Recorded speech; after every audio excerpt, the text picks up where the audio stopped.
Баршаңызға қайырлы күн достар. Бүгін мен сіздерге қысқа сақтауға арналған лечо салатының ашымайтын, өте ерекше дәмді болып қалатын, банкаңыздың атылмайтын және стерильдеуді қажет етпейтін түрін көрсететін боламын. Дәмі магазинде сатылатын салаттар сияқты болып шығады. Міндетті түрде видеоның соңына дейін қарап, менің каналыма тіркеліп, қоңыраушаны басуды ұмытпаңыздар. Ең алдымен біз көкөністерімізді жақсылап жуып аламыз. Мен керекті заттарды астына қарай жазып кеттім.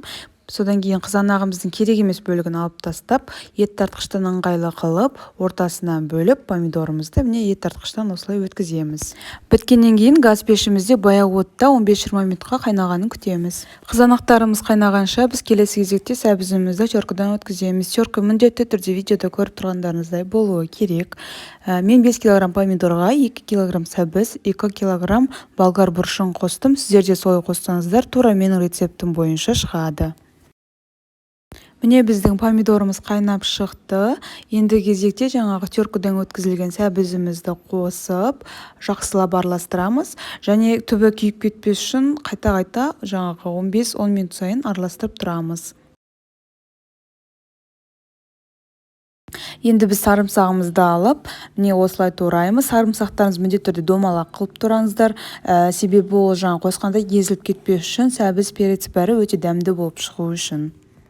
Енді кезекте біз болгар бұрышымызды тураймыз. Мен өзіме ыңғайлы осылай 3 бұрышты қылып, үлкенірек қылып турадым.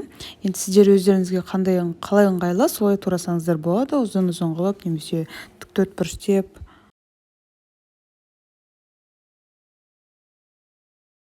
Енді кезекте біз укробымызды және петрушкамызды ұсақтап тураймыз.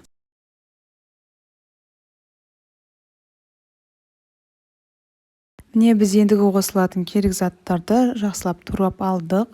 Енді сәбізіміздің үстіне перецімізді қосып, түбі жаңағы жабысып, немесе күйіп кетпес үшін жақсылап араластырып аламыз.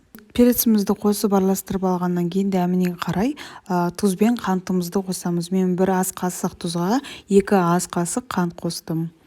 15 минут өткеннен кейін біз осындай үлкен үгітілмеген қара бұрышымызды қосамыз. Жаңағы туралған укропымыз бен петрушкамызды және чесногымызды 2 лавр жапырағын қосып, жақсылап бір рет араластырып, 15-20 минутқа бір бұрқ етіп қайнатып аламыз.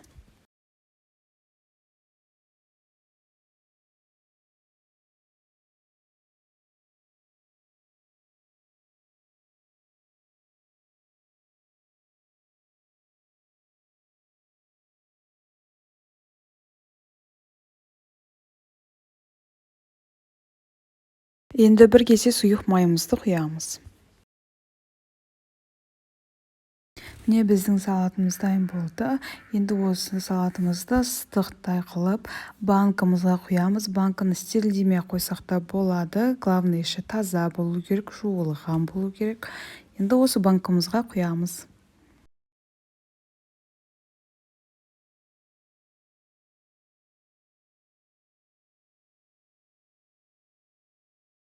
Банкамызға құйып болғаннан кейін біз 1 литр банкіге 1 аспирин, 2 литр банкамызға 2 аспиринді қосып, хреннің тамырын қосып, ыстықтай кезінде сразу банканың аузын жауып қоямыз. Міне біздің салаттарымыз дайын болып шықты, өте керемет болып шықты. Менің рецептімен дайындап көруге кеңес беремін. Сіздермен бірге болған Жанат. Міндетті түрде менің каналыма тіркеліп, қоңыраушаны басуды ұмытпаңыздар.